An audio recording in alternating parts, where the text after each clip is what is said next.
The stagecoach driver said there were 6 seats and 7 passengers, and Amos Dawson gave up the only thing he had left worth trading without a single word of complaint. The summer of 1873 burned across the New Mexico territory like a brand pressed to hide, and the town of Redemption Flats was exactly the kind of place that lived up to its name in the worst possible way, full of men looking to escape what they had done, and women looking to survive what had been done to them. The Santa Fe Trail still cut through the territory like a scar, and the stagecoach line that ran between Albuquerque and the newer settlement of Las Cruces made its stops at Redemption Flats every Thursday afternoon, rain or shine, though rain was a rumor in this part of the world. Amos Dawson was 26 years old and had the hands of a man who had worked cattle since before he had any business doing it, which meant since he was 12 and his father had handed him a rope and pointed at a calf that needed catching. He was not a handsome man in any conventional sense. His nose had been broken twice, once by a steer and once by a man who had later apologized for it, and there was a scar along his jaw that told a story he rarely told out loud. But his eyes were the warm, steady brown of river water in autumn, and when he smiled, which was not as often as it should have been, something in the lines around his mouth suggested that the smile had been waiting there a long time and was genuinely glad to finally arrive. He had been in Redemption Flats for 3 days, which was 2 days longer than he had planned, because his horse had thrown a shoe and the farrier had been drunk and then sober and then drunk again, and Amos was not the kind of man to push a horse on bad feet across hard country. He had spent those 3 days doing odd jobs at the livery stable, fixing a fence for the widow Hargrove on the edge of town, and sleeping in the loft above the stables with the smell of hay and horse sweat and the distant sound of the saloon making its nightly noise. He had enough money for the stagecoach fare to Las Cruces, where he had a job waiting. A cattle outfit called the Double Spur was looking for hands, and the foreman there, a man named Craddock, had sent word through a mutual acquaintance that they needed someone who could read cattle the way some men read books. Amos could do that. He could look at a herd and tell you which animals were going to have trouble in a river crossing, which ones were likely to spook, which ones were the quiet leaders the rest would follow without knowing they were being led. It was the only skill he possessed that he was genuinely proud of, and he was going to Las Cruces to use it. He had just enough money for the fare, enough for the fare and not 1 cent more, and he had arrived at the station early so that he would not have to stand and wonder if there was room for him. That was when he saw Sallie Pritchard. She was standing at the edge of the station platform with a carpetbag at her feet and a hat that had once been a good hat but had suffered considerably from travel, and she was speaking to the station agent in the calm, measured voice of a woman who was working very hard to keep herself from falling apart. Amos was not trying to listen. He was minding his own business in the way he always did, which was with his back to a wall and his eyes on the general situation, which was a habit that years of trail life had installed in him so completely he no longer even noticed it.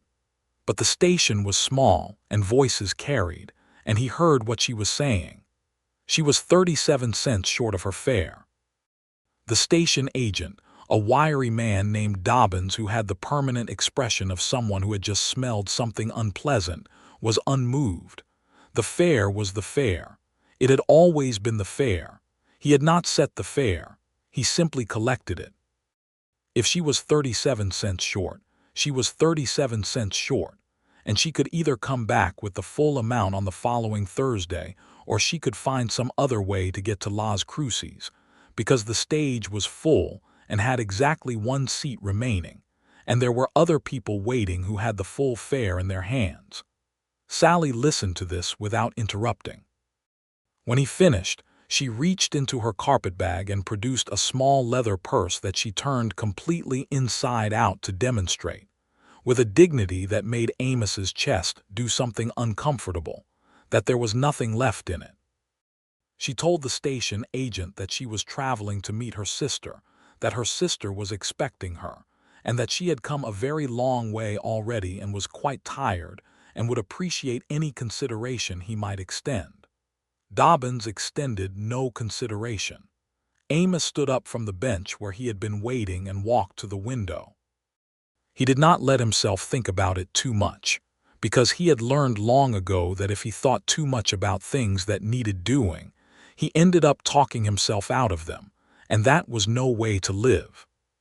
He put his hand in his pocket and counted his money, and he put the 37 cents on the counter alongside Sally's pile of coins, and he told Dobbins that the lady had her full fare. Then he stepped back and sat down again and looked at the opposite wall as though nothing of interest had occurred. There was a pause. He heard Dobbins counting. He heard the sound of a ticket being issued. He heard Sally say, in a voice that had gone very quiet and careful, that she would like to know who had done that. He told her it was nothing worth mentioning. She turned and looked at him with dark eyes that were the color of strong coffee and that were at present doing something between confused and fiercely grateful, and she said that it was very much worth mentioning to her and that she would like to repay him as soon as she was able. He told her his name was Amos Dawson and that he was going to Las Cruces too, so she could repay him whenever she saw fit. She told him her name was Sallie Pritchard and that she would. Then the stage was called and they loaded in, and Amos took the last seat, which was the worst seat, the one facing backward on the left side with his back against the door, and he settled in for the long ride and thought about cattle and the double spur, and tried not to think about how Sallie Pritchard's voice sounded when it went quiet and careful, because a man in his situation had no business thinking about things like that. He had no idea in that moment that he had given away more than 37 cents. He had no idea that what he had done at the ticket window was not simply the arithmetic of generosity, but was in fact the first sentence of something that would take the better part of a year to complete and would change every single thing about the shape of his life. Sallie Pritchard had been born in Tennessee in 1847 and had come west in stages, the way most women of her circumstance had, following the geography of necessity rather than the map of desire. Her husband, Thomas Pritchard, had been a man of energy and ambition and intermittent good judgment, who had decided in 1869 that there was money in cattle country, and had moved them both to Albuquerque with the intention of establishing a trading post. The trading post had done reasonably well for 2 years, and then badly for 1 year, and then Thomas had gotten sick in the winter of 1872. The kind of sick that the doctor described with long pauses and careful words, and by April of 1873 she was a widow with $40, a carpetbag, and a sister named Clara in Las Cruces who had written and told her to come. She was 26 years old. She had been a wife for 4 years and a widow for 3 months, and the grief of it was a complicated thing, not the clean, sharp grief of great love lost, but the tangled grief of a partnership ended, of a future that had been imperfect but had been a future, of being alone in a way she had not been since she was a girl. She was not a woman given to self-pity, which she had decided long ago was a luxury she could not afford, but she was tired in a way that went down to the bone. The stagecoach to Las Cruces took most of a day across country that was spectacular in its indifference to human suffering, all red rock and scrub brush, and the kind of sky that made a person feel either very free or very small, depending on their current state of mind. There were 5 other passengers: a mining surveyor who slept through most of the journey, a merchant couple from Albuquerque who talked to each other in low voices about money, a young Army lieutenant who was very proud of his uniform and talked about it at length, and an older Mexican gentleman named Señor Vega who said very little but had very kind eyes. Sally sat across from Amos, which meant she had ample opportunity to study him when he was not looking, which was often, because he spent much of the journey looking out the window at the passing country with an expression of genuine attention, as though the land was saying something and he was politely making sure to listen. He had long legs that did not fit comfortably in the space available, and he dealt with this by tucking one ankle behind the other and folding himself with a kind of unself-conscious patience. His hat was a working hat, sweat-stained along the band in the way that meant real use, and his coat was good wool but had been mended at the left elbow with thread that was nearly but not quite the right color. She thought about the 37 cents. She thought about the way he had put it on the counter without preamble or announcement, without looking at her to see if she had noticed or to ensure that she would be grateful. She had encountered generosity before, but it usually came with a claim attached to it, some expectation of acknowledgement or debt that made the gift into a transaction. This had not felt like that. This had felt like a man who saw a problem and addressed it because it was there, the way you might straighten a fence post that had come loose simply because a loose fence post was a fence post that needed straightening. Somewhere around midday, when the heat was at its worst and the coach was swaying in a way that made the mining surveyor groan even in his sleep, Amos produced a canteen from his coat and offered it to her without speaking, simply held it out in her direction with a slight tilt of his head that was not quite a question and not quite a statement but something that managed to be both. She took it, drank, and returned it. He drank and put it away. The lieutenant tried to make conversation with her twice. Both times she responded politely and briefly, and returned to looking out her own window, which the lieutenant took, correctly, as a signal that conversation was not particularly welcome. She did not want to be rude. She simply had very little energy for managing the impressions of men she would never see again, and the lieutenant was clearly the kind of young man who required quite a lot of management. In the afternoon, when the worst of the heat had shifted west and the light had gone that extraordinary gold color that the New Mexico territory did better than anywhere else she had ever been, Amos asked her, quietly enough that it was just for her, whether Las Cruces was where she was originally from. She told him no, Tennessee. She asked him. He told her Texas originally, a ranch outside of San Antonio, though he had not been back in 5 years. She asked him if he missed it. He thought about this for what seemed like a genuine amount of time, as though the question deserved actual consideration rather than a reflexive answer. Then he said he missed the land. He said the land around San Antonio had its own particular quality in the early morning, when the light was just getting started and the deer were still out in the open, and the whole world was still deciding what it was going to be that day. He said he missed that specific hour. He said he did not particularly miss most of what came after it.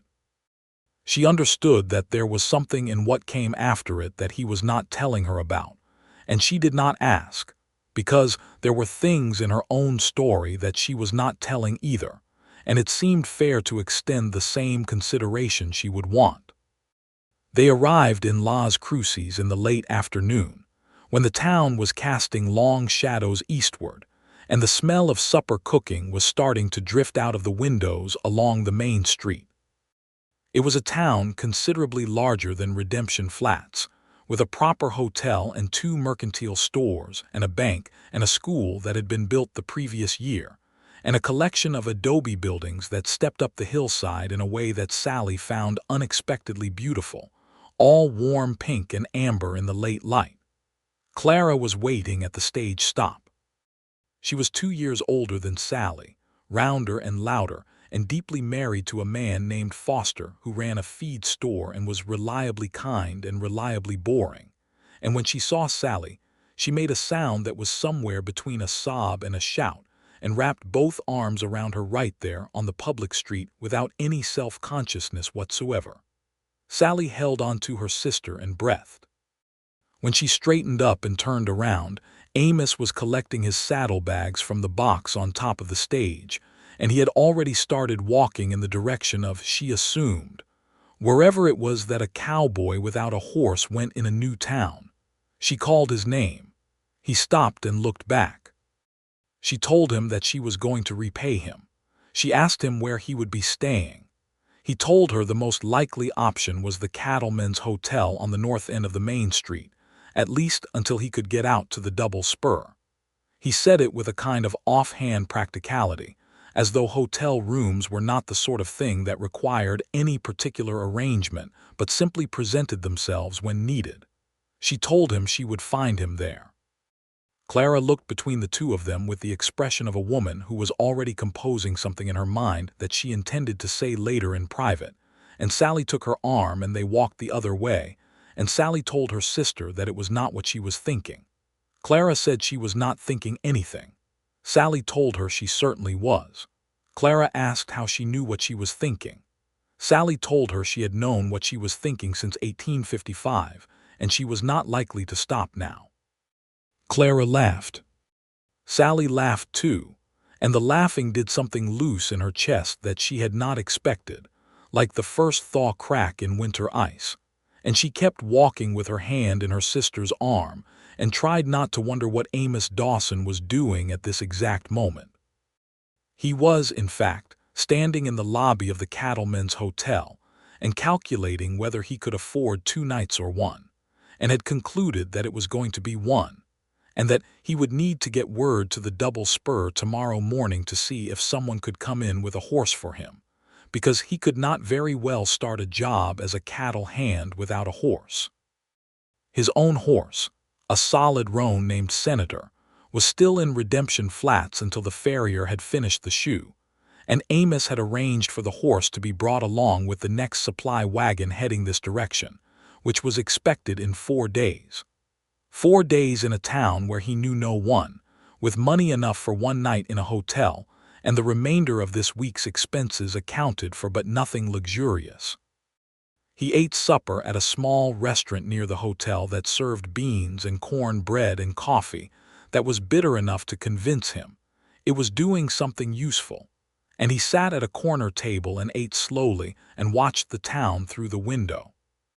Las Cruces in 1873 was a town in the process of becoming something. There were buildings still under construction and wagons coming in from every direction, and the particular energy of a place that had not yet figured out what it was going to settle into. He liked that about new places, the potential of them. He went back to his room and lay on the bed with his boots off and his belt beside him on the nightstand, and looked at the ceiling and thought about the 37 cents and whether that had been a reasonable thing to do. He had enough for his immediate needs. The job at the Double Spur would pay reasonably well once he started it. He was not a man who worried about money in the anxious sense, because there had been periods in his life when money had been so scarce that worrying about it had seemed like a waste of perfectly good energy that could be directed towards solving the problem, and he had just kept the habit. But he thought about Sallie Pritchard. He thought about her dark eyes going quiet and careful when she had been grateful and not wanted to show it too much. He thought about the way she had said her name, Sallie Pritchard, with a kind of clean precision, as though the name mattered and she wanted it received correctly.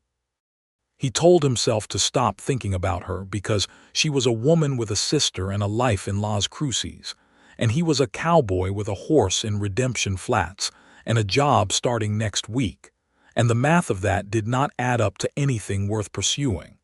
He was not entirely convincing. The next morning, he went to the hardware store and asked about the Double Spur and found out that the foreman Craddock came into town every Friday to collect supplies, and today was Friday, which was excellent luck. He spent the morning walking the length of the town and learning its geography in the automatic way he always did when he arrived somewhere new, not because he expected trouble, but because knowing where things were seemed like basic courtesy to the town and to himself. He was coming out of the land office, where he had been looking at a map posted in the window that showed the territorial ranges in the region, when he heard his name. Sallie Pritchard was walking toward him along the boardwalk with a small cloth purse in her hand and her hair tidied under a fresh hat, the same hat, but straightened, and she was wearing a dress that was a deep blue-green that did something interesting with the color of the morning sky behind her. She walked with a straight back and a purposeful stride that suggested she was a woman who generally knew where she was going and had considered what she was going to do when she got there. She held out the purse. She told him that she had borrowed the 37 cents from her sister and that she wanted to repay him without delay because she disliked having debts outstanding.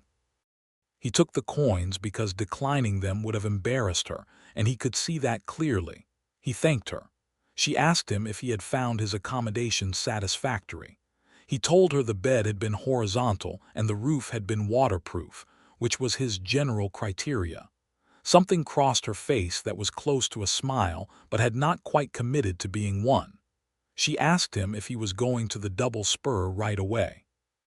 He told her the foreman was coming in today, and he hoped to catch him and arrange a start date, probably Monday if the man could send someone in with a horse for him. She nodded. She made a small motion as though she intended to say something, thought better of it, and then said it anyway. She told him that her sister's husband ran the feed store on the south end of the main street, and that she was helping there for a few days while she decided what she wanted to do next, and that if he needed supplies for his first week at the ranch, he could get them there and she could see that he got a fair price. He understood that this was a gesture of gratitude that was also a way of extending the acquaintance, without saying that she wanted to extend the acquaintance, and he was touched by the careful construction of it. He told her he would certainly stop by before he headed out to the ranch. She told him good morning and walked on past him, and he turned and watched her go and then turned back and felt strongly that he was being ridiculous and continued his walk in the other direction. He found Craddock at noon, in the saloon, eating what appeared to be yesterday's stew with the relentless determination of a man who had decided to finish it regardless of what it was doing to him. Craddock was 50, built like a water barrel, with a gray mustache that functioned as a kind of auxiliary face. He was delighted to see Amos, and told him so in the loud, uncomplicated way of a man who was not given to subtlety. He confirmed the job, confirmed the rate of pay $40 a month, which was standard and fair, and confirmed that he could send the boy in with a spare horse on Monday morning, and that Amos could ride back out with the supply wagon in the afternoon. Amos bought Craddock a beer in exchange for the good news and spent another hour listening to the foreman describe the current state of the double spurs herd, which was apparently experiencing some difficulties with a particular canyon crossing that kept swallowing cattle. And Amos found himself actually interested in the problem and asking questions about the terrain and the behavior of the lead animals. And by the time they parted, he was genuinely looking forward to starting work in a way that had been absent from his life for some time. That afternoon, in the spirit of Sallie's offer, and also because his current stock of tobacco was running low and he genuinely needed to resupply before Monday, he went to Foster's Feed and General Store on the south end of the main street. It was a good store, well organized in the way that suggested whoever was responsible for its organization took the work seriously. The shelves were properly stocked and the barrels were all labeled, and the scale behind the counter was clean and accurate, which he checked out of habit. Foster himself was behind the counter, a broad, placid man of about 30, who looked at the world with the calm of someone who had made his peace with it some time ago and found the peace agreeable. He greeted Amos with professional friendliness and asked how he could help. Sallie came out from the back room carrying a bolt of canvas that was clearly heavier than she was making it look. She saw Amos and told Foster who he was and told Amos that her brother-in-law would give him the best price on whatever he needed. Then she put the canvas on the cutting table and began measuring it for whatever order it had been pulled for. Amos got his supplies. Foster gave him a price that was not extraordinary but was honest, which was all he had expected. While Foster was wrapping the tobacco, Amos looked over at the cutting table where Sallie was working and asked, because something compelled him to, and he did not resist it, whether she intended to stay in Las Cruces permanently or if she had other plans. She paused in her measuring. She told him that she did not know yet. She said that she had been moving in other people's directions for long enough that she was not entirely sure what her own direction looked like, and that she was taking a little time to find out. He said that seemed like a reasonable thing to do. She looked up at him with those dark eyes and asked him if he always said exactly the right thing and nothing more. He told her he usually said much less than the right thing, and that she was seeing him at his best. This time the smile committed. It arrived fully and stayed, and it changed her face in a way that made him feel slightly unsteady, as though the ground had made a small adjustment under his feet. He took his supplies, said goodbye to both of them, and went back to his hotel room and lay on his bed and looked at the ceiling again, and had a conversation with himself about expectations and practicality that was largely unsuccessful. He went back to the store the next day, on Saturday, with a manufactured reason that had to do with a particular kind of rope he had decided he needed, and Foster told him they were out of that size but could order it, and Sallie was not there because it was Saturday afternoon, and she had gone with Clara to the church ladies' meeting, which was apparently a significant social event in Las Cruces, and something Clara had been building toward attending for some time. He bought the rope in a different size that he did not actually need, and went back to the hotel and felt foolish. Sunday morning, he went to the church service because he had been raised going to church, and it was a habit that had survived most of the other habits of his upbringing, and because the church was the kind of place where a person could sit quietly for an hour and think about things without anyone asking them to do something, which was valuable. Sallie was there, sitting 3 rows ahead of him with Clara on one side and Foster on the other. He could see the back of her hat and the set of her shoulders, and the way she sat with that same straight-backed composure that she seemed to maintain without apparent effort. After the service, in the yard outside, she found him before he had decided whether to approach her or simply go back to the hotel and prepare for Monday. She asked him directly whether he was going to ask her if she wanted to take a walk, because she had noticed him looking at the street and then looking at her, and then looking at the street again, and if he was trying to make up his mind, she thought he should know that she would say yes. He looked at her for a moment. Then he said that he would like to take a walk if she was willing. She said she was willing. They walked south along the main street and then turned east along a road that ran parallel to the river and climbed slightly above it on a bluff. And from up there, the Rio Grande was silver in the morning light, and the mountains to the west were still in shadow, and the air smelled like sage and warm earth. They walked for a while without talking, and the not talking was not awkward, which Amos found significant. Eventually, he told her about his family in Texas. He told her more than he had told her on the stage, not everything but more. He told her about his father and the ranch, and about leaving when he was 20 because his father had been a man who believed that disagreement was the same as disrespect, and that a son who had opinions was a son who was insufficiently grateful, and that there had been a final argument that had settled the question of whether Amos was staying or going, and he had gone. He told her he had spent 2 years on the Kishom Trail driving cattle north, which had been hard and educational in equal measure. He told her about the winter in Colorado, about a ranch in Wyoming where he had stayed for 8 months and thought about putting down roots, and then had not, for reasons he was still untangling. She listened in the way she had been listening to him since the stage, with full attention, and without the kind of nodding and murmuring that some people used to signal listening, but that actually meant they were waiting to talk. She just listened.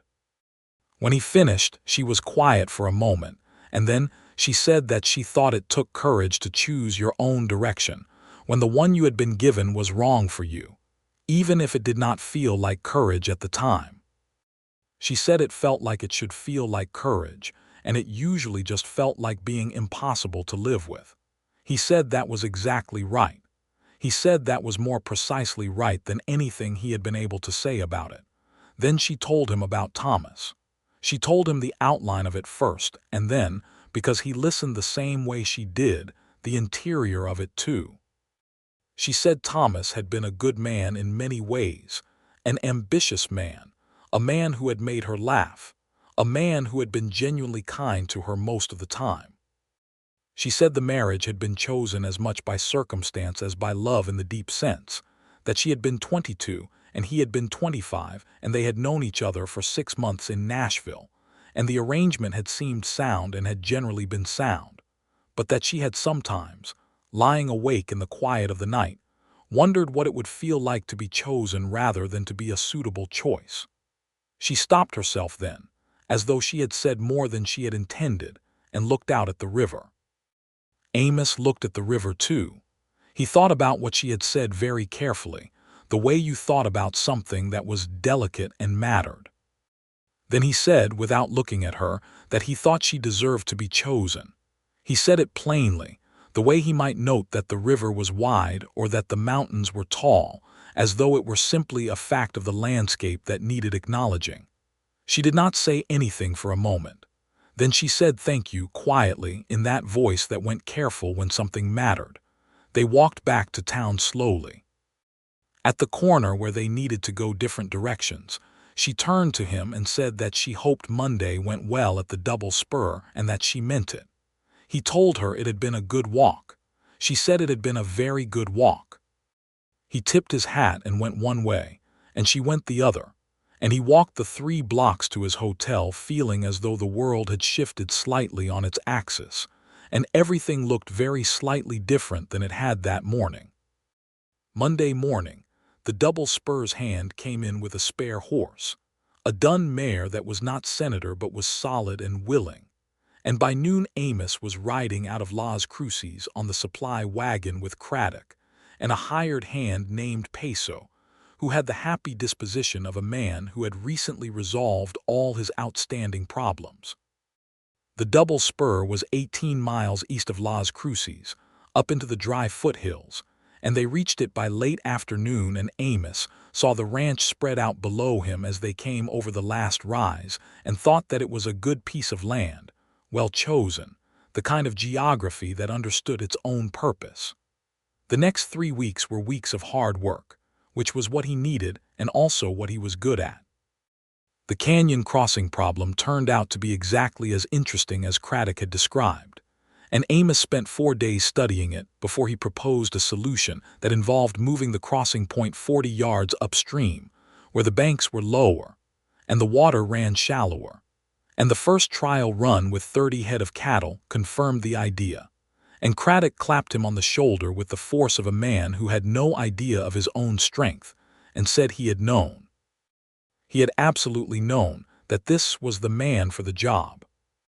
The other hands were a mixed company in the way that range crews always were, 2 brothers from Missouri named Tate and Vernon who competed at everything with cheerful intensity, an Apache man named Red Hawk who had been working for the double spur for 3 years, and who said perhaps 4 words a day, but whose horsemanship was the most extraordinary thing Amos had ever seen. A veteran cowboy named Old Charlie, who was perhaps 55, and had been everywhere and seen everything, and was no longer impressed by any of it, and a young man of about 19 named Decker, who was new to the work and still at the stage where he fell off his horse occasionally and took it philosophically. Amos settled into the work and the rhythm of the days and the company of the bunkhouse, and he was content in the way that he was usually content when his hands were busy and the purpose was clear. But on Saturday evenings, when Craddock gave the hands their half-day off and some of them rode into Las Cruces, Amos rode in too, which was not something he had typically done at other ranches. He told himself it was because he wanted to check on the progress of Senator's shoe, because the wagon bringing his horse had arrived and Senator was stabled at the Las Cruces livery now, and he did want to check on the horse. Senator was fine. The shoe was fine. The horse was eating well and had no complaints about the stable. He went to the feed store. Sallie was usually there on Saturday afternoons, helping Foster with the accounts or organizing the back room or managing the counter while Foster made deliveries. The first Saturday he came in, she looked up from a ledger and said hello with genuine warmth, and without any of the performance that some people put on when they were pleased to see someone but did not want to seem too pleased. She simply looked pleased, directly and without decoration, and told him he looked like he had been working hard and asked how the double spur was. He stayed for perhaps an hour, sitting on a stool at the counter while she worked on the accounts, and he told her about the canyon crossing problem, and the solution and the herd in the other hands. And she asked good questions, practical questions, questions that showed she had been paying attention not just to what he was saying, but to what it meant about the work and the land and the way things fit together. She told him about her week in return. Clara was expecting her first child, which was exciting and also meant that Clara needed a great deal of company and reassurance, which Sallie was providing as thoroughly as she could. He rode back to the double spur in the dark with the stars out in their full quantity overhead and found that the 40-minute ride back and forth was entirely worth it. This became a routine. Saturday afternoons at the feed store, occasionally on Sundays if he could arrange to come in for the church service. Once in a while on a weekday evening if Craddock needed someone to go into town for something, and Amos volunteered with a promptness that Craddock found admirable and that he attributed entirely to work ethic.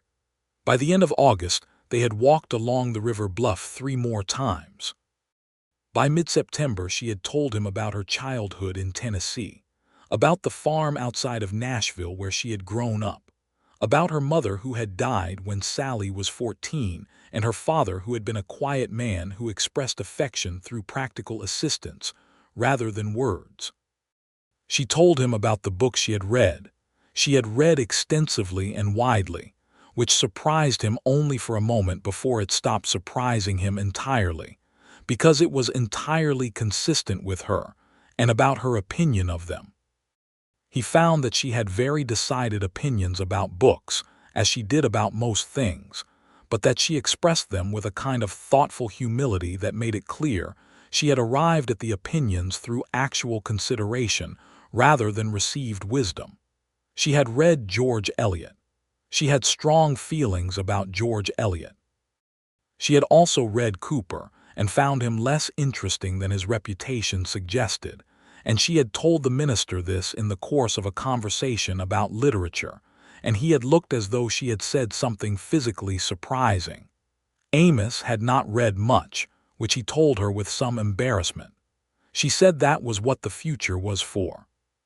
She brought him a copy of something by Dickens from Clara's small shelf of books, and told him to start with that one, because it had a good story and would not put him off the project. He read it. He read it at night in the bunkhouse with a lamp while old Charlie snored and Decker talked in his sleep about something involving a fence that never quite resolved itself. He read it in 3 weeks, which was slower than Sallie read but faster than he had expected of himself.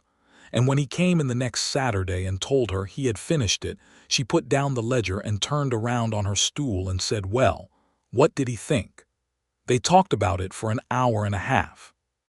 Foster came back from his deliveries and found them in the middle of a disagreement about whether a particular character's choices had been driven by cowardice or by a kind of broken nobility, and he stood in the doorway for a moment and then went quietly into the back room without either of them noticing him. October came, and the New Mexico Territory showed what it could do with fall, which was considerable. The mornings turned cold with a clean, definitive cold that was not the grudging cold of winter, but the bright cold of a world changing its outfit, and the cottonwoods along the river went every color between yellow and red before surrendering their leaves to the wind. The mountains to the west went purple in the early evenings, and the light across the desert was that extraordinary amber that seemed to originate from the land itself rather than from the sky. On a Saturday in early October, Amos came to the feed store and found that Sallie was not there. Foster told him that Clara had had a difficult night and that Sallie had stayed home with her. He thought about this for a moment and then asked Foster if he could bring something by some of the dried chamomile that Clara liked for her tea, which he had heard Sallie mention once and remembered, and Foster told him where the house was. He knocked on the door with the chamomile in his hand, and Sallie opened it with her hair partly undone and her sleeves rolled to the elbow, and the look of a woman who had been awake most of the night and was operating on reserves. When she saw him, her face did something complicated: relief, and something else, something that was almost like she was glad he was specifically who was standing at the door rather than just glad that someone was. He held out the chamomile and said he had heard she liked it for tea and that he hoped Clara was feeling better. She took the chamomile and stood in the doorway looking at him, and the complicated expression resolved into something simpler and warmer, and she said that was very thoughtful of him, and that Clara was better now, just tired, and that he had not needed to come all the way to the house. He said he had wanted to. She looked at him for another moment. Then she asked if he wanted to come in and have coffee while she made Clara's tea, because he had ridden 18 miles and probably deserved coffee.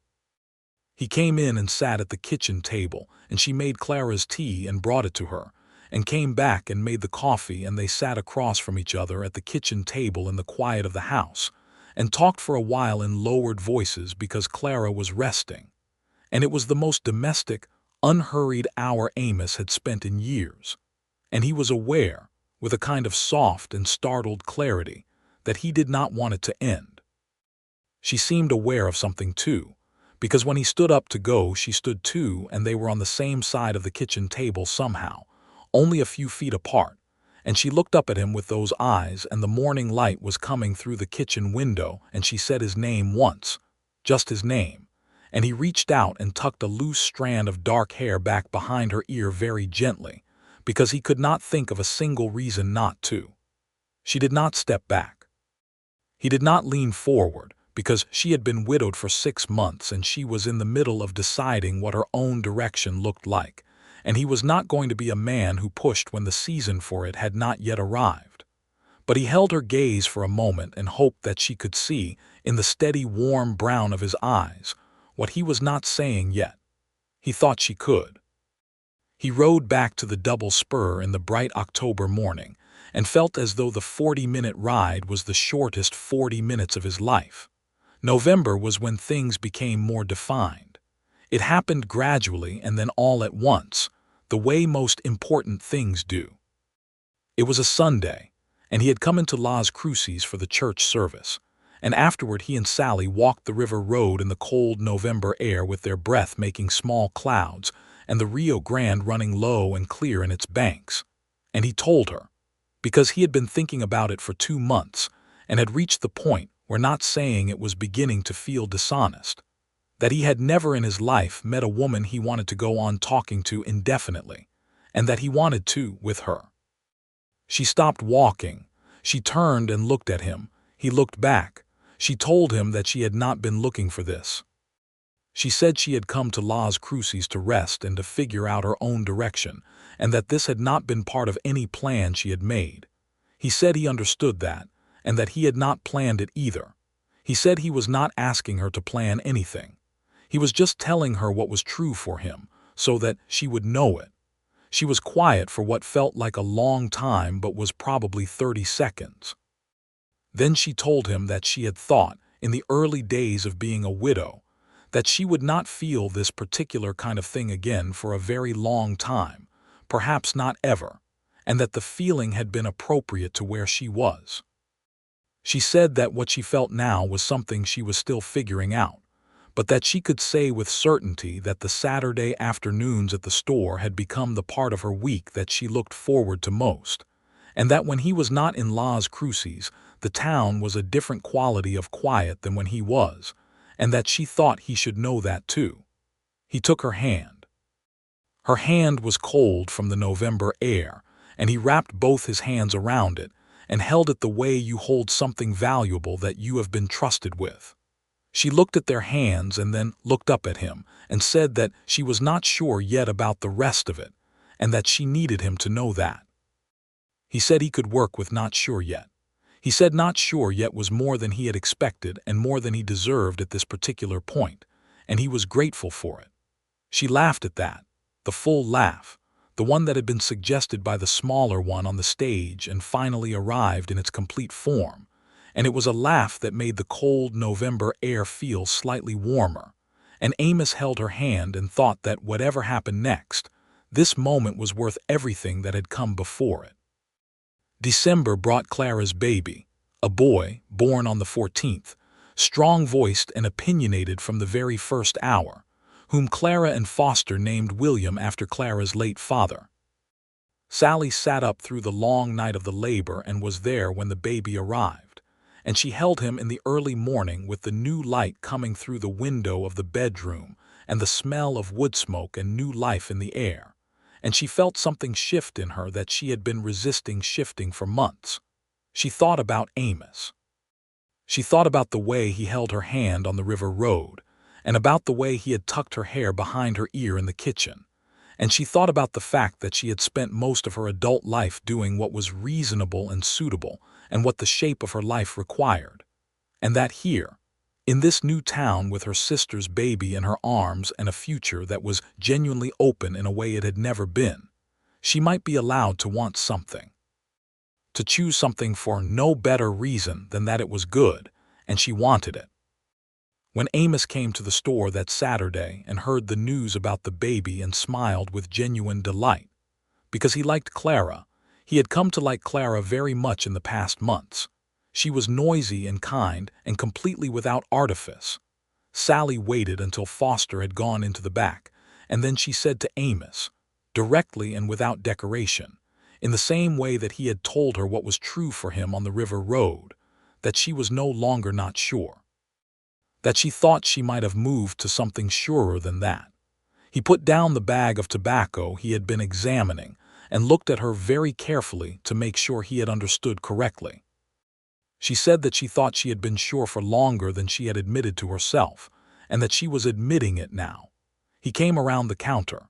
He stood in front of her and looked at her with those warm brown eyes and said her name, just her name, the way she had said his in the kitchen. Then he kissed her, carefully and with full intention, one hand coming up to rest against the side of her face the way he touched things that he wanted to be very careful with. She kissed him back. Foster came out of the back room, looked at the two of them, said, "Well, finally," and went back into the back room, and Sallie laughed against Amos's mouth and he laughed too, and the sound of it filled the empty store and went out into the December street. January was cold and clear and very good.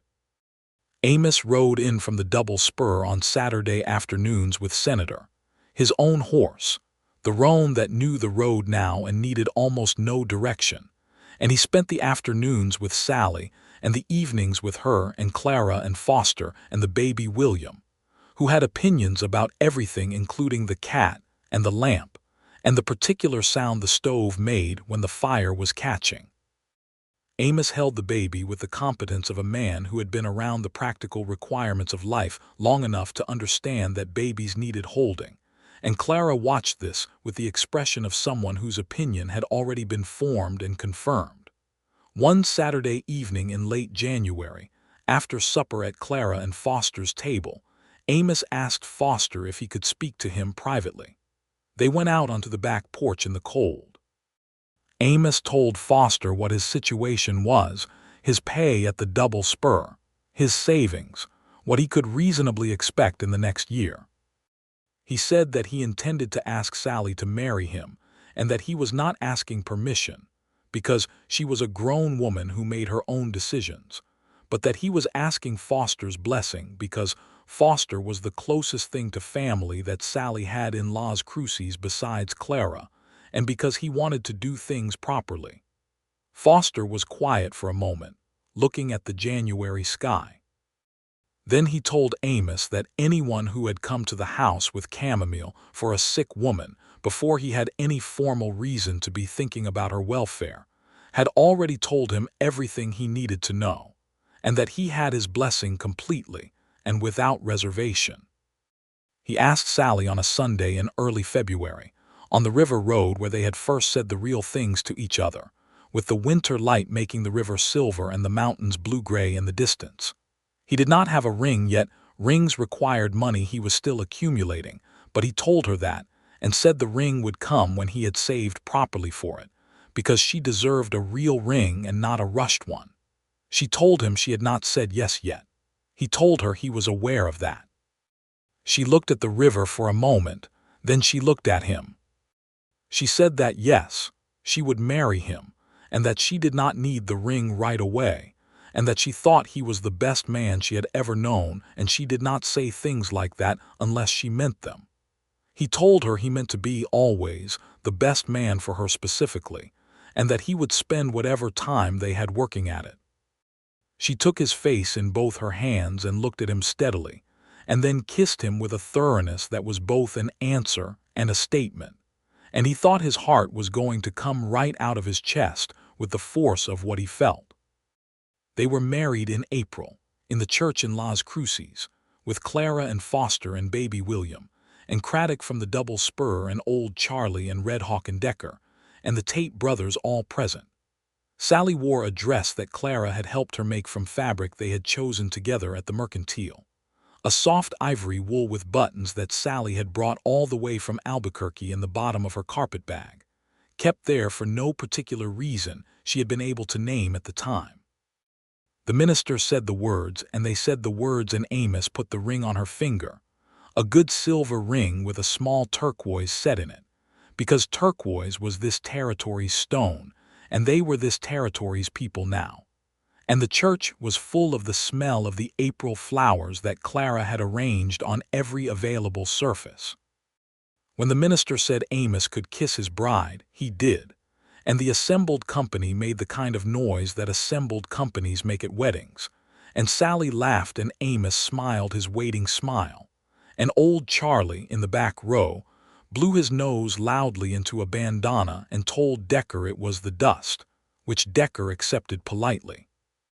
They spent the first week of their marriage in Las Cruces, in a room at the Cattleman's Hotel that Craddock had paid for as a wedding gift, which was generous beyond anything Amos had expected, and which he told Craddock so, and which Craddock waved away with the force of a man dismissing a minor atmospheric disturbance. It was a good week. It was a very good week. They talked about the future in the specific way that two people who have been thinking about a future, but not saying it out loud yet finally say it, and the future took shape between them like something being built from well-made materials. Amos's pay at the Double Spur was good. His standing with Craddock was solid. He had already been thinking, with Craddock's encouragement, about the possibility of a foreman role in a year or two when Craddock's bad knee made the daily riding harder. Sallie had been offered a position by Foster, a real position with real pay, keeping the store's accounts, which she was better at than anyone Foster had previously employed. Between them they could save. What they were saving toward was land, their own land. The New Mexico territory was still opening, still becoming, and a man and a woman with savings and sense and the ability to read a landscape could find a piece of it worth building on. This was the shape of the future they built in that hotel room in April, talking in the dark with the sounds of Las Cruces coming through the window, and it was a good shape, a solid one. Sallie moved into a small house on the north end of Las Cruces that they had found and rented, just 3 rooms, but well built, with a good stove and a window that faced west and caught the light in the evenings. Amos came in on weekends, and it was home in a way that no place had been home for him in a very long time. Senator was stabled at the livery and knew the way there and back, and seemed to have formed his own opinion about the arrangement, which was favorable. It was in June, 5 months after the wedding, on a warm Saturday afternoon, that Sallie found it. She had been doing something practical, mending his spare work shirt, the one he left at the house for his weekend stays, and she had set it aside and picked up his belt instead, intending to repair a worn section of the leather where the keeper had come loose. She took the belt and turned it over in her hands, examining the keeper, and when she ran her fingers along the inside of the belt she felt something. It was a cartridge loop at the back of the belt, behind the holster section. She had noticed before that Amos wore this belt without a pistol. He had told her once that he had sold his revolver in Colorado, and she had not questioned it because plenty of men chose to go unarmed and it had not seemed unusual. But she had not looked at the belt closely before, and now she could see, in the cartridge loops that ran along the back of the belt, that every single loop was empty. Every loop but one. There was a single bullet remaining in the very last loop on the far right side of the belt, seated with the careful deliberateness of something that had been put there on purpose and left there. The other loops, 7 of them, were empty. She pressed her fingers into each one and counted again. Empty, empty, empty, empty, empty, empty, empty. 1. She sat with the belt across her lap for a long time, turning this over in her mind. She thought about the ticket window in Redemption Flats. She thought about the 37 cents on the counter. She thought about Amos saying, with the casual completeness of a man who was not making a point, that she could repay him whenever she saw fit. She thought about the cost of stagecoach fare. She thought about bullets. She thought about what bullets sold for at a general store in 1873 in the New Mexico Territory. A box of cartridges for a Colt revolver cost approximately $1.50. Individual cartridges were bought and sold, traded and bartered, used as currency of a kind in rough country where cash was scarce. A single cartridge was worth between 15 and 20 cents depending on the caliber and the desperation of the buyer. The right caliber in the right place to the right person could be worth more. She sat with the empty belt and the one remaining bullet, and she understood. He had not had 37 cents. He had had bullets, and he had traded them, or some of them, for the difference between her fare and what she had. He had gone to the ticket window and put money on the counter, but somewhere between the bench where he had been sitting and the window, he had gotten that money. And in Redemption Flats in 1873, the fastest way to convert what a working cowboy carried into cash was to sell what he had. And what Amos Dawson had carried in this belt were cartridges for a revolver he had already sold. He had given away his ammunition, not the money he had carefully saved for his own fare. He had arrived at that solution in the time it took to walk from a bench to a window, and he had done it without announcement or hesitation. And then he had sat back down and looked at the opposite wall as though nothing of interest had occurred. She was still sitting with the belt in her lap when she heard him come in the front door, home from the double spur half a day early, because Craddock had given the hands a half Saturday on account of a successful branding that had gone faster than expected. She heard him hang his hat on the peg and come through into the kitchen, and she heard him stop when he saw her sitting at the kitchen table with his belt across her lap. She looked up at him. He looked at the belt. He looked at her face. She could see him understand in that quick, quiet way of his exactly what had happened. He did not say anything. He sat down across the table from her and folded his hands on the table and waited. She asked him, very quietly, where he had gotten the 37 cents. He said that Redemption Flats had a man who did gun trade, and that a man at the gun trade had been willing to pay for what he had. She asked him if he had had enough fare of his own. He said yes. She asked him if those had been his last cartridges. He said yes. She thought about this. She said that he had traded his last bullets for her passage and had not mentioned it. He said it had not seemed like the kind of thing that needed mentioning. She said that he had left himself with no way to defend himself on that stage or anywhere between Redemption Flats and Las Cruces. He said the stage driver was armed and the country was reasonably settled, and that he was not generally the kind of man who needed defending. She looked at him for a long time. She thought about a man sitting on a bench in a dusty station, watching a woman he did not know fail to convince a ticket agent to extend her credit, and making a calculation about what he had that was worth giving, and giving it without any plan to ever tell her or any expectation of any return at all.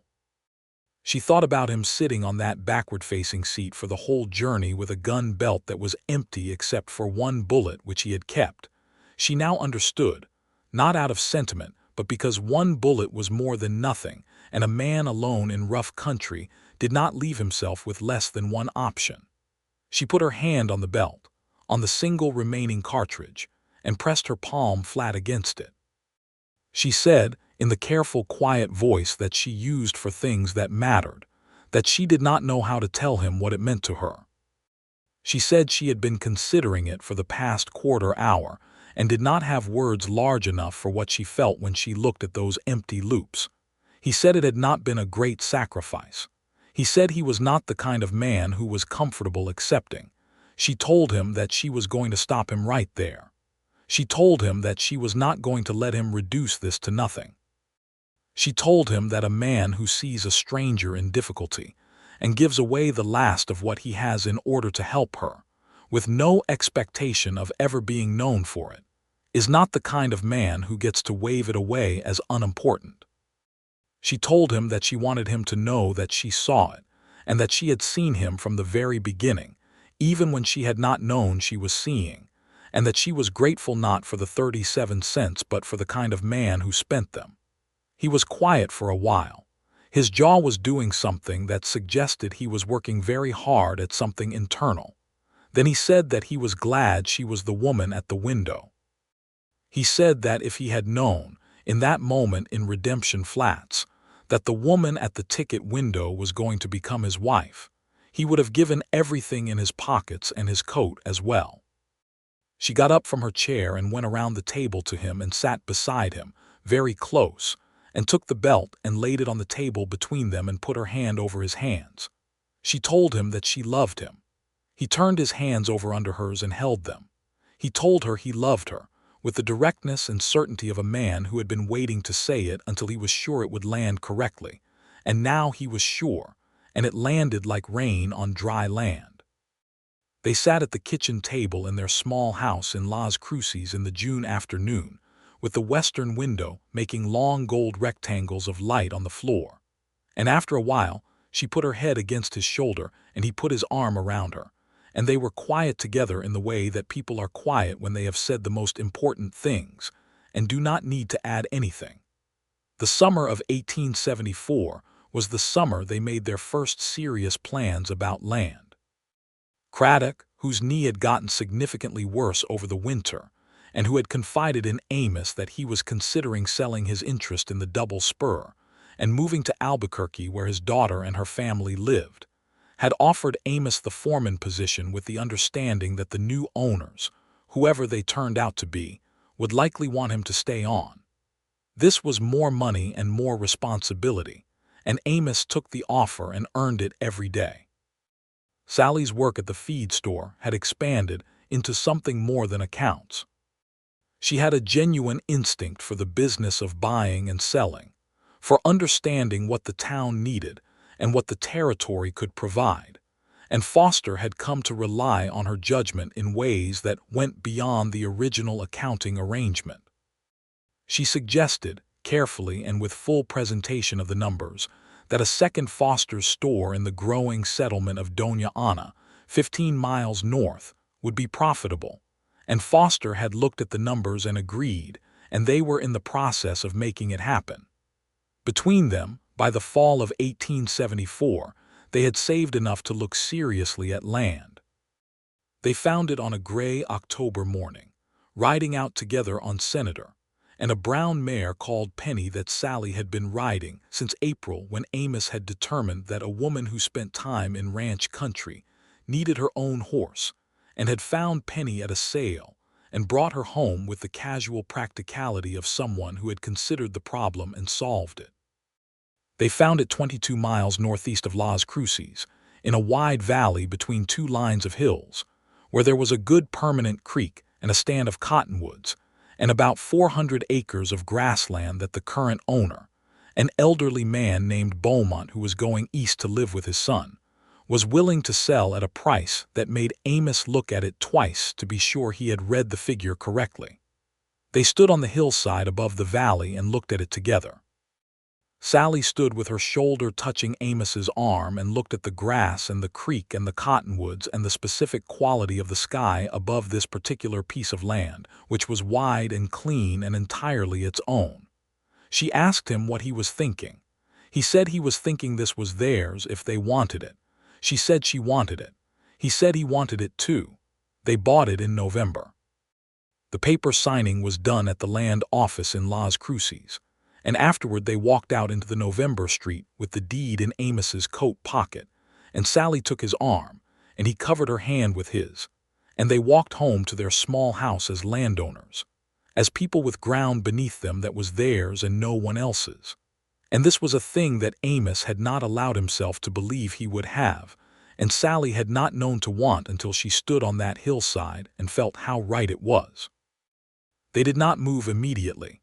They needed a house on the land, which Amos and Red Hawk and the Tate brothers built over the course of the following spring, working on weekends and on the long evenings of the April and May days. It was a proper house, adobe like the best buildings in the territory, with thick walls and a deep porch on the south side, and 3 rooms to start and space to add more. Sallie chose the placement of every window herself, walking the site in the mornings and noting where the light came from and how it moved across the day, because light in the desert was its own kind of richness, and she intended to have it in every room. They moved in at the beginning of June, 1875, carrying everything they owned in a wagon that Foster lent them, with Clara and baby William, now a very competent 18-month-old with definite opinions about whose hat was whose, riding along and making the whole thing feel like a celebration, which it was.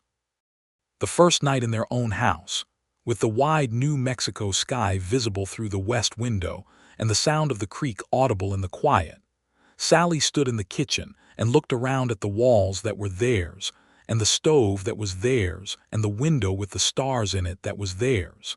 And Amos came up behind her and put his arms around her, and she leaned back against him, and they stood there in their kitchen in the dark. She told him that she could not have imagined this 18 months ago in Redemption Flats with an empty purse at a ticket window. He told her he could not have imagined it either. She told him she was glad he had been sitting on that bench. He said he was glad she had not had 37 cents. She laughed and turned in his arms and looked up at him, and he looked down at her in the dark, and they were home. The cattle operation they began was small to start, intentional and careful in the way that Amos was always intentional and careful about animals and land. He brought 20 head of breeding stock in the fall of 1875. Good solid cattle from the double spur Craddock sold them to him at friendship prices, which was the kind of thing Craddock did. And by the spring of 1876 there were calves in the valley, and the creek was running clear, and the cottonwoods were in new leaf, and Senator had an opinion about which of the calves were going to be interesting, and communicated it by the direction of his ears. Sallie managed the house and the accounts, and rode out with Amos on good days to look at the land and the cattle and the progress of things.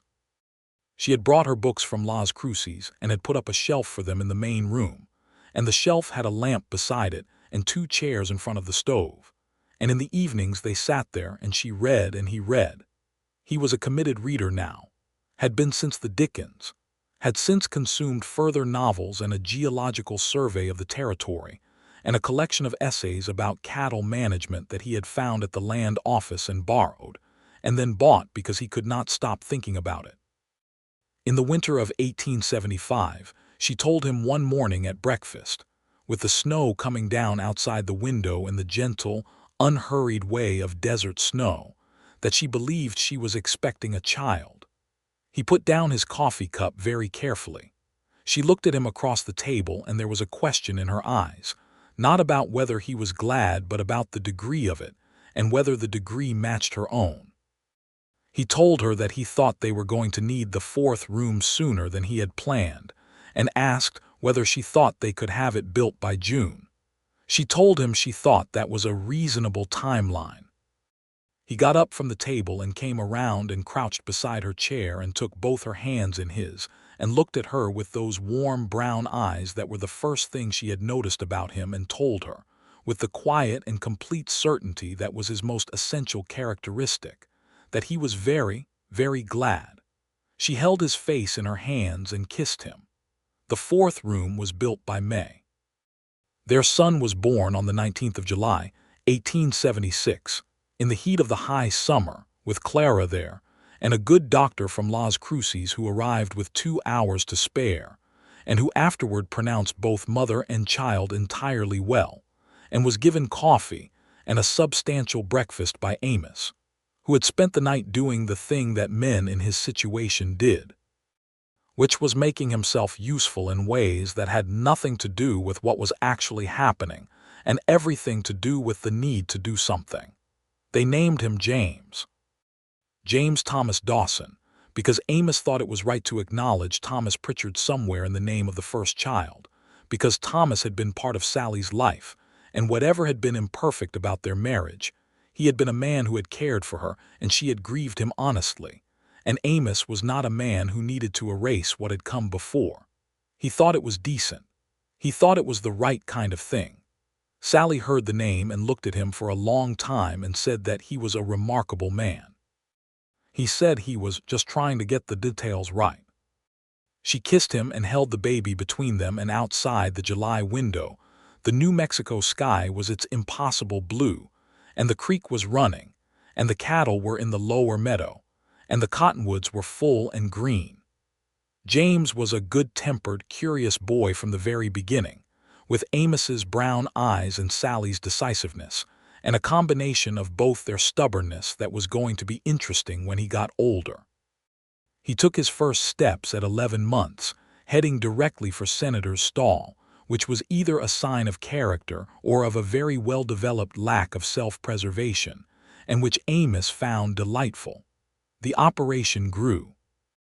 By 1878, the Dawson Ranch, they called it the Creek Valley Ranch, because they were both people who preferred descriptive names to grand ones, had 60 head.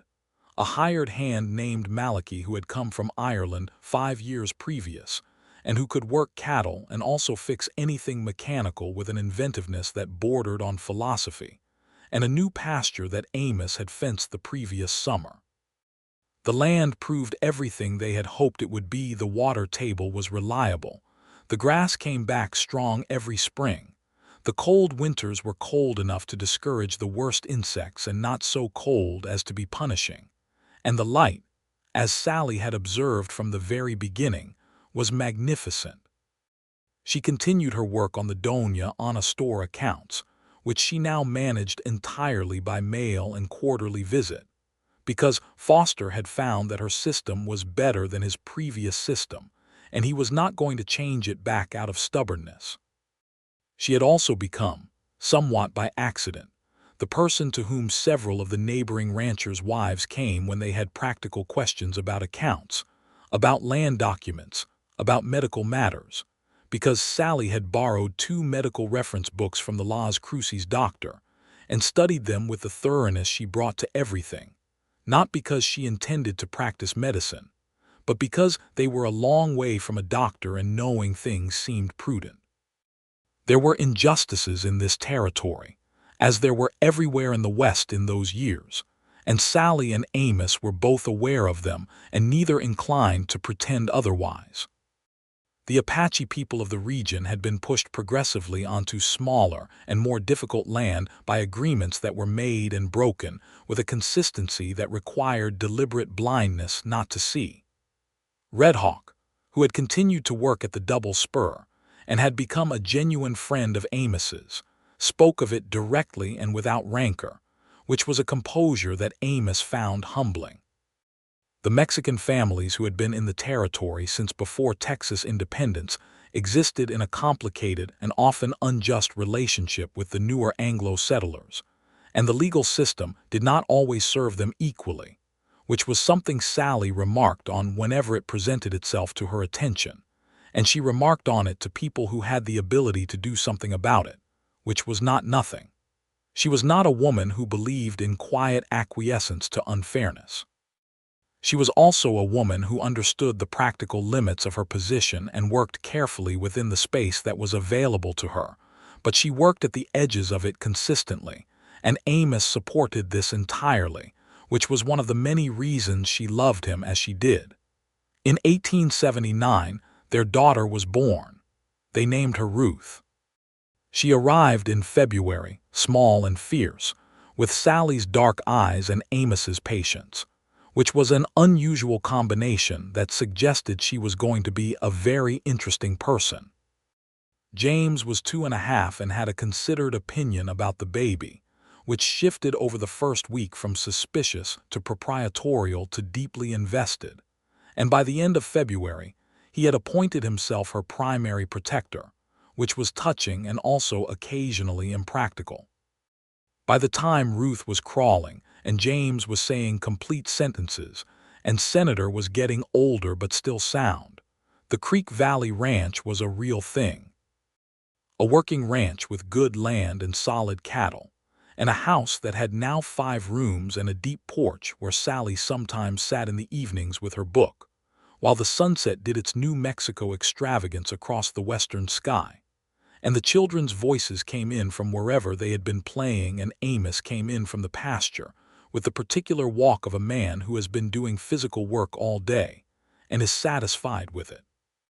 One of those evenings, in the fall of 1879, Amos came up onto the porch and sat down in the second chair and took off his hat and ran a hand through his hair, which was somewhat longer than it had been when she met him and had some gray in it at the temples now, which she liked, which seemed to her a natural addition to the way he looked, and she told him so.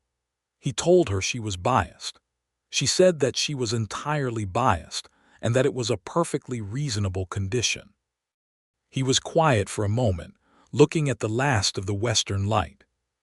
Then he told her, in the way he told her important things directly without preamble, as though the thing were already established and only needed stating, that there was not a day since Redemption Flats that he had thought about turning left instead of right, or staying at the bench instead of going to the window, or before all of it, that he was glad for every single choice that had led to this porch, this evening, this woman in the chair beside him. She put down her book and looked at him. She said that she wanted him to know something. She said that she had thought a great deal, over the years, about the belt and the empty cartridge loops and the one bullet he had kept. She said she had thought about it the way you think about something that tells you something fundamental about a person, the kind of thing that does not change and will not be revised by better information, because it is already the truest information available. She said that she thought the truest thing she knew about him was that he had given everything he had without a single thought for what he might need afterward, for a stranger at a ticket window, and that if she spent the rest of her life with him, she would spend it knowing that she was with a man who was generous in the most basic and uncalculated way that a person could be, and that this was more than she had ever thought to have, and that she was not going to stop being grateful for it. He reached over and took her hand the way he had taken it on the river road in November, 7 years ago now, with both of his around hers. He held it. The evening settled around them, the children coming in, the lamps needing lighting, the supper needing finishing, Senator in his stall, the cattle in the lower meadow, the creek running, the stars beginning their nightly appearance above the Dawson ranch in the valley that was theirs, that they had built from 37 cents and one remaining bullet and everything that came after. Senator lived to be 23 years old and was retired with great ceremony in the summer of 1882, when his working days were clearly behind him and his comfort was clearly ahead of them. Amos built him a smaller, warmer paddock by the side of the barn and told him he had earned it, which Senator received with the stoicism that had always been his primary characteristic. James at 6 was in school in Doña Ana, riding in with Malachi on Monday mornings and back on Friday afternoons, because the school teacher in Doña Ana was a formidable woman named Mrs. Ellsworth who had come from Philadelphia and was not going to let the geography of the territory prevent her students from receiving a proper education. She and Sallie had developed a correspondence that was primarily about educational philosophy, but had drifted into literature and natural science, and was one of the more intellectually stimulating friendships of both their lives. Ruth at 3 was already showing an interest in the cattle that suggested she was going to make her father's eye for animals look modest. She would stand at the fence of the pasture and watch the herd with a focused seriousness that made old Charlie, who had come to visit the ranch once and stayed for a week, and then stayed longer, say that she looked at cattle the way a general looked at a map, and old Charlie was not a man who distributed compliments liberally, so the family took note of this one. Old Charlie had come to the Creek Valley ranch the previous winter, in the way that veteran range hands sometimes arrived when they were getting too old for the hard riding and were looking for a slower pace and a warm place, and people who would not make them feel like an inconvenience. He was not an inconvenience. He was very useful in all sorts of ways, particularly with the horses, and he told James stories in the evenings that were probably 60% accurate and 100% entertaining. And Sallie kept him fed and treated the chronic ache in his joints with the willow bark tea that the Las Cruces doctor had confirmed was reasonable medicine, and he seemed genuinely content in a way that made her quietly glad. Amos turned 33 in the fall of 1880, and Sallie marked the occasion with a supper that included every dish she knew he liked, which was a considerable undertaking, and required Clara's participation by proxy through a letter containing her recipe for the apple cake that Amos had eaten 3 pieces of at Christmas, and then not mentioned, because he did not want to seem importunate. Sallie had noticed his 3 pieces and had written to Clara immediately. He sat at the birthday table with James beside him and Ruth in her chair, and old Charlie across the table and Sallie at the end, and he looked around at all of them and felt the full weight of his particular luck, which was very great. He told Sallie later that evening, when the children were in bed and old Charlie had gone to his room, and they were alone in the kitchen with the lamp and the stove and the sound of the November wind outside, that he would like to tell her again what he had told her on the river road in November of 1873, because it had been 7 years, and he thought some things needed repeating on the right kind of anniversary. She looked at him. He told her that he had never in his life met a woman he wanted to go on talking to indefinitely, and that he still wanted to with her, and that this had not diminished by a degree in 7 years, and he did not expect it to. She got up and crossed the kitchen and kissed him the way she had kissed him in the November cold on the river bluff, and the way she had kissed him at the front of the church in April, and the way she kissed him every morning because she had found that she was not someone who could go to sleep or wake up or send him out into the day without it. She kissed him with everything she had, which was considerable and which had only grown. He kissed her back. He kissed her back with both his arms around her and his face against her hair, and the kitchen warm behind them and the wind outside the walls, and he was home, had been home for years now, and the word had never once stopped meaning exactly what it meant. The Creek Valley ranch ran well into the 1880s, through the droughts and the hard winters and the market fluctuations that tested everyone who worked the land in the New Mexico territory. They added cattle gradually and carefully, never more than the land could support, and the land rewarded this respect by continuing to give what it gave. Malachi became a permanent fixture, eventually building a small house of his own on the eastern edge of the property, when he married a woman from Doña Ana named Bridget, who was as practical and cheerful as he was, and who became Sallie's neighbor and friend in the particular way that women who live close to each other and work hard and have children of similar ages become friends, which is deeply and permanently. James Dawson grew up with his father's patience and his mother's directness and his grandmother Clara's loudness when he was excited, which was often. He had an instinct for the land that revealed itself gradually and was confirmed by the time he was 12 as something genuinely exceptional. He and his father worked the ranch together in the way that fathers and sons who are well matched work together, with argument and resolution and mutual respect that built over years into something solid and reliable. Ruth Dawson grew up with her mother's composure and her father's eye for animals and a quality of fierce, specific competence that was entirely her own. She read everything in Sallie's library, and then everything she could find anywhere else, and she and Mrs. Ellsworth's successor in Doña Ana, a young man named Mr. Pierce, who had come from Missouri and was somewhat alarmed by Ruth's intellectual appetite, maintained a contentious and ultimately productive relationship until Ruth was 15 and had demonstrably read everything the school could offer. Clara and Foster's son, William, grew up alongside James and Ruth, all three of them bound by the particular closeness of children who have spent their earliest years in and out of each other's houses. And Clara and Foster's store in Doña Ana eventually became its own establishment, separate from the Las Cruces original. And Sallie continued to manage its accounts with the efficiency and accuracy that had always been her signature, and that she was quietly proud of in the way she was quietly proud of most things she did well. The belt with the empty cartridge loops hung on a peg in their bedroom, above the chest of drawers.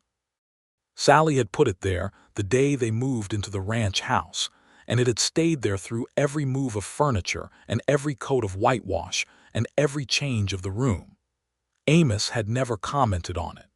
He seemed to understand why it was there without needing it explained, in the same way he understood most things about her without needing them explained, which was one of the definitions of knowing someone well.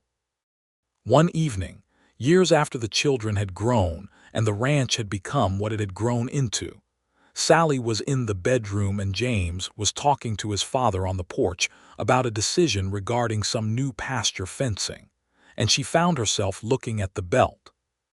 She had looked at it many times, but this evening she looked at the one bullet that still sat in its loop on the far right side of the belt, the one he had kept because one was more than nothing, and she thought about the man on the bench in the dusty station in Redemption Flats who had looked at a stranger and decided she needed what he had more than he did, and who had then sat in the backward-facing seat for an entire day's journey and never mentioned it.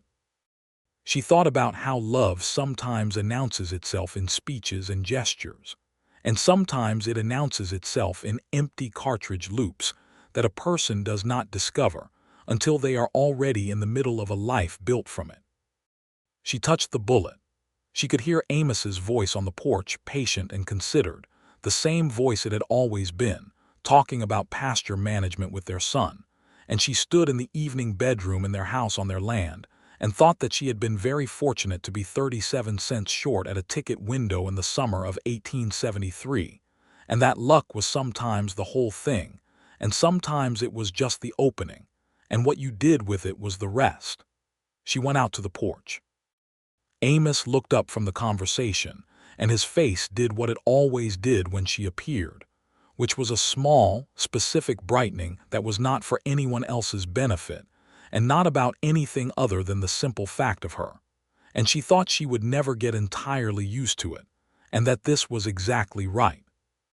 James excused himself to go look at the fence line before dark, with the purposeful stride of a young man who knew what he was doing and was going to do it, and Sallie sat down in the second chair and looked at the evening sky above the creek valley and the cottonwoods along the water and the long gold grass of the lower meadow, and Amos sat beside her and was quiet, and she was quiet, and the ranch settled into the evening around them. After a while she said that she had been looking at the belt again. He said he knew she had. She asked him if he had any idea at the ticket window in Redemption Flats, any sense at all that anything would come of it. He was quiet for a moment. Then he told her honestly that he had not had any sense of anything except that there was a problem he could solve and that he had the means to solve it, and that when you had the means to solve a problem it seemed wrong not to. He said that was all. She told him that she thought that was the thing. That was the whole thing right there. He asked her what she meant. She told him that most people looked for a reason to help that was at least partly about themselves. The recognition, the return, the way it made them feel, the story they would tell about it later. She said that he had simply looked at a problem and solved it, with no reference to himself at all, and that the person who did that, the person who was built that way, was the person she wanted. He turned and looked at her in the evening light. She told him that she was saying it directly and on purpose, because she thought some things needed to be said directly and on purpose, and he had said the important thing on the river road in November, and she had said things since then, but she wanted to say this one now, plainly. That she had built the best part of her life with him, and that every single part of it, From the 37 cents to the ring to the belt on the peg to the children and the land and the chair she was sitting in. Every single part of it was more than she had known to ask for. And she was grateful, not in the formal sense of gratitude but in the bone-deep sense, the sense that went all the way down and did not have a bottom. He reached over and took her hand. He held it the way he had always held it. He said her name, just her name. And the evening came on around them, the stars beginning, the creek running in the dark below the cottonwoods, the cattle settled, the ranch breathing in the quiet way of land that has been well tended and is content. And Amos Dawson held Sallie Pritchard Dawson's hand on the porch of the house they had built on the land that was theirs. And the night above the creek valley was very wide and very full of stars, and everything that needed to be said had been said, and everything that needed to be done had been done. And the story that had begun with an empty purse at a dusty ticket window was complete, and good, and full all the way to the edges with everything that mattered.